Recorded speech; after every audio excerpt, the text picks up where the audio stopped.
Hello student, good morning to all of you. Welcome back to my classes. आज हम plus two second year arts के education के बारे में पढ़ेंगे और ये क्लासेस उन बच्चों के लिए है जो लोग इंग्लिश मीडियम में एग्ज़ाम देने वाले हैं।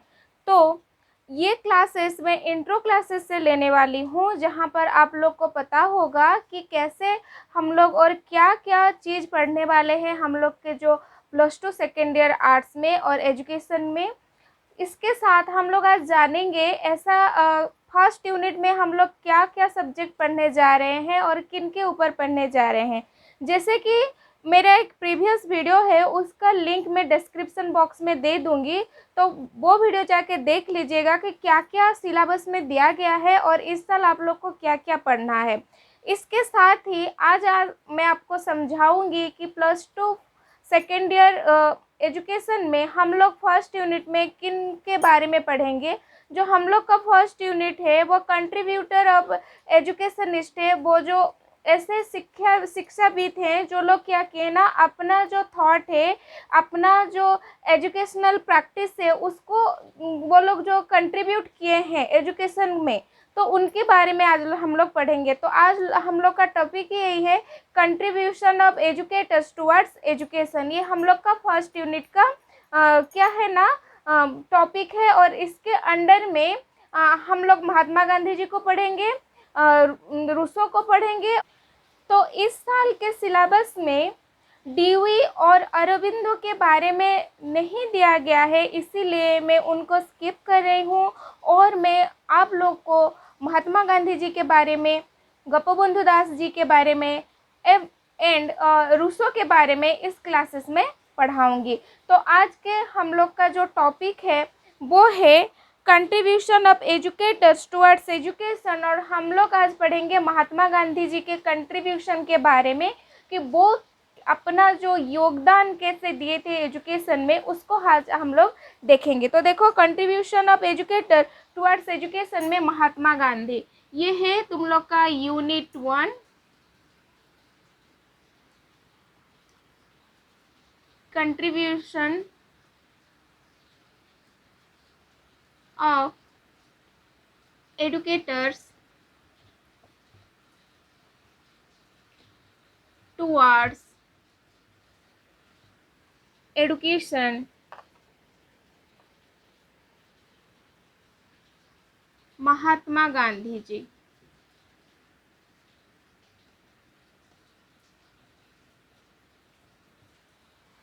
तो महात्मा गांधी जी के बारे में पढ़ने से पहले मैं उनके जो क्या कॉन्सेप्ट दिया गया है बुक में, उसको थोड़ा बता देती हूँ। इस टॉपिक में हम लोग पढ़ने वाले हैं महात्मा गांधी जी कैसे अपना कंट्रीब्यूशन दिए थे एजुकेशन की ओर, एंड उनका जो थॉट था उसको आज भी कैसे एजुकेशन के फील्ड में यूटिलाइज किया जा रहा है।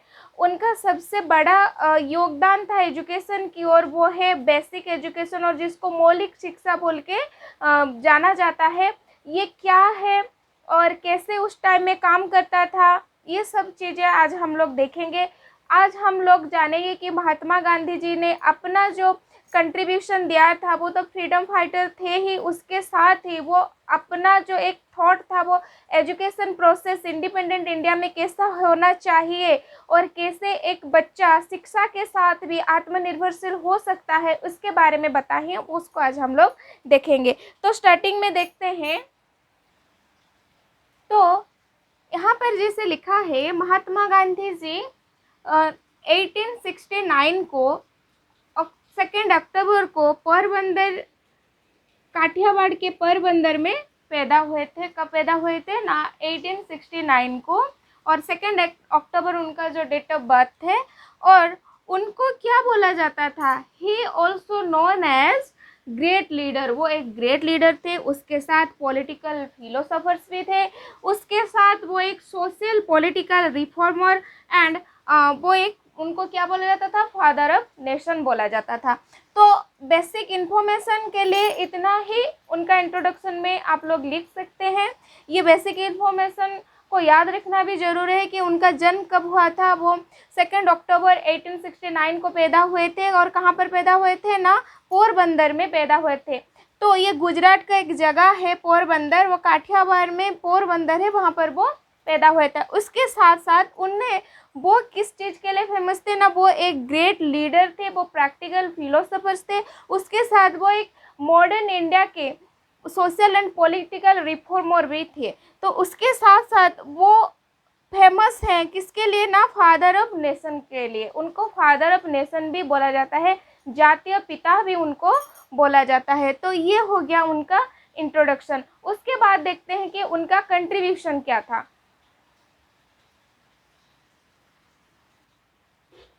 तो देखो यहाँ पर basic education is his chief contribution to Indian education.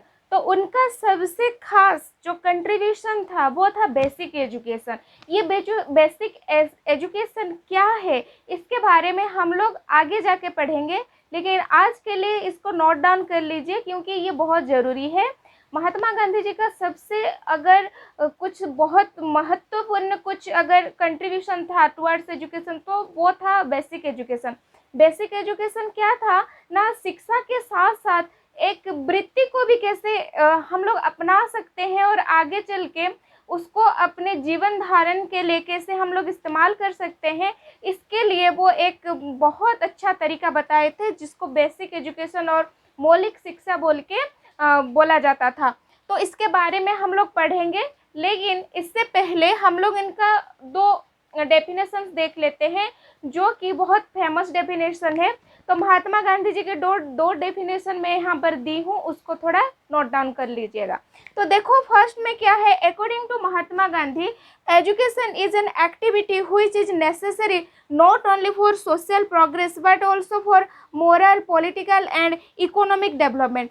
तो महात्मा गांधी जी क्या बोलते थे ना, उनके हिसाब से एजुकेशन सिर्फ सोशल प्रोग्रेस के लिए ज़रूरी नहीं है, बल्कि एक इंसान का और एक इंडिविजुअल का उसका moral, political and economic development के लिए भी ज़रूरी है। ये था उनका पहला स्टेटमेंट। दूसरा हम लोग देखेंगे, ये बहुत फेमस डेफिनेशन है, by education I mean an all round drawing out of the best in child and man body minded spirit. Means Mahatma Gandhi ji बोले थे कि एजुकेशन क्या है ना, शिक्षा एक ऐसा चीज़ है जिससे चलते क्या होता है ना, एक इंसान और एक बच्चे के अंदर में जितने भी क्या है अपना पोटेंशियलिटी है, इसका जितना भी इनर पोटेंशियलिटी है वो उसको डेवलप कराता है, जिसके चलते एजुकेशन के थ्रू एक इंसान और एक बच्चे का बॉडी, माइंड और इसका स्पिरिट का डेवलपमेंट होता है। इसका मतलब ये था कि एजुकेशन क्या करता है ना, एक इंसान और एक बच्चे के अंदर जितने भी इनर पोटेंशियलिटी है इसका वो होल राउंड डेवलपमेंट करता है। तो यही है उनके हिसाब से एजुकेशन का डेफिनेशन, जो कि आज के जो हम लोग का एजुकेशन सिस्टम है इसी थॉट को एडप्ट किया जा रहा है।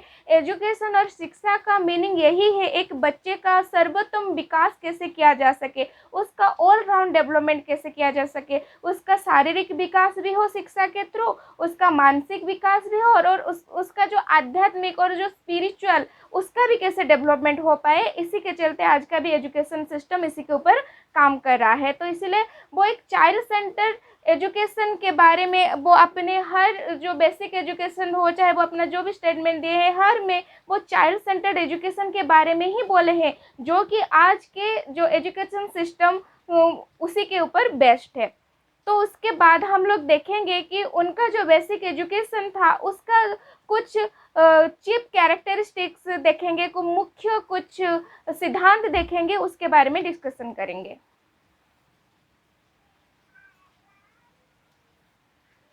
तो देखो बच्चों, यहाँ पर मैं कुछ chief tenets of Gandhi ji educational philosophy के बारे में बताई हूँ।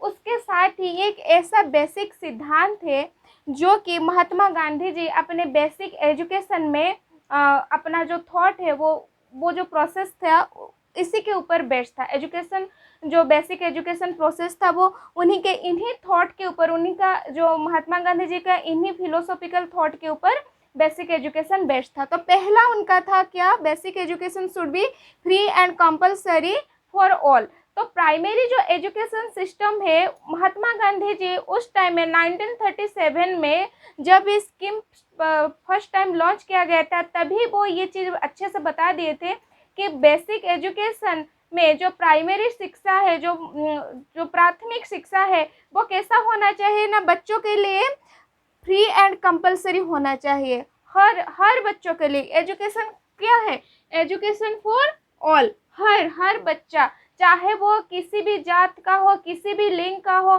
चाहे वो बिना जाति भेद, सबसे ऊपरे है। एजुकेशन क्या है, ये सबके लिए है। तो education should be, the primary education should be free and compulsory for all. Caste के बेसिस पे, लिंग के बेसिस पे, कलर के बेसिस पे, यहाँ पर किसी के साथ कोई भी भेदभाव नहीं होगा। सब कोई बच्चा एक ही साथ में एक ही जगह पे पढ़ पाएंगे और सबके लिए free and compulsory primary education होना चाहिए बोल के वो अपना सिद्धांत दिए थे। दूसरा क्या था, education should B craft centred.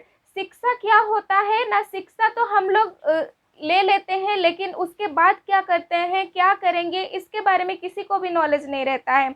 क्योंकि आज का एजुकेशन सिस्टम इतना डिफेक्टिव है कि आज भी हम लोग पढ़ तो लिए हैं, लेकिन हम लोग को जब एम्प्लॉय होने का बात आता है तो आज भी बहुत सारे बच्चे शिक्षित होकर भी अनएम्प्लॉयड हैं। तो इसी अनएम्प्लॉयड प्रॉब्लम का सलूशन वो उसी टाइम में ही निकाल लिए थे कि शिक्षा के साथ क्या होना चाहिए ना, क्राफ्ट भी बच्चों को सिखाना चाहिए, जिसके चलते आगे चल के बच्चों को आत्मनिर्भरशील होने में कोई दिक्कत ना आए। इसीलिए उनका जो दूसरा फिलोसॉफिकल थॉट क्या था ना, education should B craft centred, means शिक्षा के साथ बच्चों को वोकेशनल एजुकेशन का ट्रेनिंग भी दिया जाना चाहिए, क्राफ्ट सेंटर्ड एजुकेशन सिस्टम होना चाहिए, एट्सेट्रा वो बताए थे। उसके बाद आता है उनका third philosophical thought, education should be self supporting, self sufficient. तो शिक्षा क्या होना चाहिए, एक शिक्षा का स्तर अतिक्रम करने के बाद हम लोग कैसे आत्मनिर्भरशील हो पाए, सेल्फ सफिशिएंट हो पाए, ऐसा व्यवस्थित होना चाहिए। तो शिक्षा should be self supporting and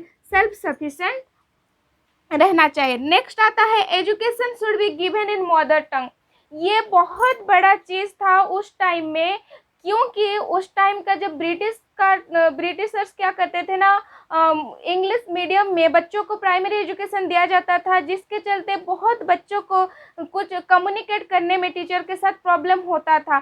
तो वैसे भी वो एक क्या है, फॉरेन लैंग्वेज है, लेकिन मदर टंग में अगर बच्चों को पढ़ाया जाता है तो क्या होता है ना, बच्चा जो चीज़ नहीं समझ पाता है उसके बारे में टीचर से अपना मन का भाव बता पाता है, टीचर के साथ कम्युनिकेट कर पाता है। तो इसीलिए आज का भी हम लोग का जो एजुकेशन सिस्टम है वो primary education should B mother tongue ये होना चाहिए बोल के जितने भी कमीशन से वो लोग रेकमेंड किए हैं। क्योंकि उस टाइम महात्मा गांधी जी इस चीज़ के इम्पोर्टेंस को जान चुके थे कि महात्मा गांधी जी उस टाइम में बताए थे, बेसिक एजुकेशन में भी ये चीज़ हुआ था कि बच्चों को प्राइमरी एजुकेशन मदर टंग में दिया जाता था, क्योंकि मन का भाव अपने भाषा में मदर टंग में बताना ज़्यादा सहज होता है छोटे छोटे बच्चों को, और वो कम्युनिकेट अच्छे से कर पाते हैं अपने टीचर्स के साथ मदर टंग में। इसीलिए बताया गया था education should be given in mother tongue. उसके बाद आता है education should be based on non violence. Education कैसा होना चाहिए, वो नॉन वायलेंस होना चाहिए। आज जब हम लोग अपने जो एरिया के स्कूल में देखते हैं तो उसमें उड़ीसा में क्या है ना, दंड मुक्त ऐसे एरिया बोल के जो लिखा गया है हर ऐसे स्कूल में, तो इसका मीनिंग क्या है ना, यही है कि बच्चा यहाँ पर किसी भी फिजिकल पनिशमेंट उसको नहीं दिया जाएगा, वो अपना एजुकेशन के लिए फ्री है, वो अपने खुशी से अपनी इच्छा से यहाँ पर आके पढ़ सकता है। तो इसीलिए नॉन वायलेंस का मतलब क्या है ना, बच्चों को बच्चे का रुचि, उसके इंटरेस्ट, उसका एटीट्यूड, उसका एप्टीट्यूड और उसके नीड्स के बेसिस पे ही उसको एजुकेशन प्रोवाइड करना चाहिए, ये चीज़ बोला गया था। So education should be based on non violence, और उसके साथ फिजिकल पनिशमेंट को वो प्रोहिबिट किए थे। ठीक है, फिर आता है डेमोक्रेटिक आइडियाज ऑफ एजुकेशन। शिक्षा में गणतंत्र भाव होना चाहिए। बच्चा शिक्षा लेने के साथ साथ अपना जो गणतांत्रिक मूल्यबोध है उसको वो समझ पाना जरूरी था, क्योंकि अपने देश के लिए लगाव, अपने देश के लिए प्यार होगा तभी जाके हम लोग का देश क्या होगा ना, सशक्तिकरण जिसको बोला जाता है, जिसको हम लोग अपने नेशन को समझेंगे, अपने नेशन की तरफ अपना क्या होगा, अपना समर्पण भाव, अपना प्यार भाव रहेगा। तो डेमोक्रेटिक आइडियल होना चाहिए एजुकेशन सिस्टम, अर्थात शिक्षा व्यवस्था में गणतांत्रिक मूल्यबोध होना चाहिए, जिसके चलते बच्चा अपना जो ड्यूटी है टुवर्ड्स नेशन उसको वो समझ पाए, ठीक है, और उसके साथ साथ अपना जो जितना भी राइट्स है उसको भी वो समझ पाए और अपने देश की तरफ हमेशा समर्पित रहे। ये चीज़ था। तो डेमोक्रेटिक आइडियल ऑफ एजुकेशन होना चाहिए बोल के वो क्या अपना थॉट, अपना जो फिलोसॉफिकल थॉट वो दिए थे, ये सारा चीज़ के ऊपर बेसिक एजुकेशन बेस्ड था। तो आज के क्लासेस में हम लोग इतना ही देखते हैं, नेक्स्ट क्लासेस में हम लोग बेसिक एजुकेशन के बारे में डिटेल्स में जानेंगे। तो अगर कोई भी दिक्कत हो रहा है तो मुझे मेरे जो बॉक्स है, जो इनबॉक्स में जाके कमेंट इनबॉक्स में बता सकते हैं। इसके साथ साथ अगर कोई सजेशन है तो उसको भी आप लोग दे सकते हैं। तो आज के क्लासेस में हम लोग देखें महात्मा गांधी जी के बारे में बेसिक इंट्रोडक्शन, उनका कंट्रीब्यूशन टुवर्ड एजुकेशन, 2 डेफिनेशन देखे, उसके बाद उनका जो चीफ टेनेंट्स था टुवर्ड्स एजुकेशन और एजुकेशनल फिलोसफी जो था उसके बारे में हम लोग आज डिस्कशन किए। इसके ऊपर हम लोग जाने कि जितने भी उनका जो ये एजुकेशनल फिलोसफी है ये इसी के ऊपर बेसिक एजुकेशन बेस्ड था। ओके, तो सी यू नेक्स्ट क्लासेस।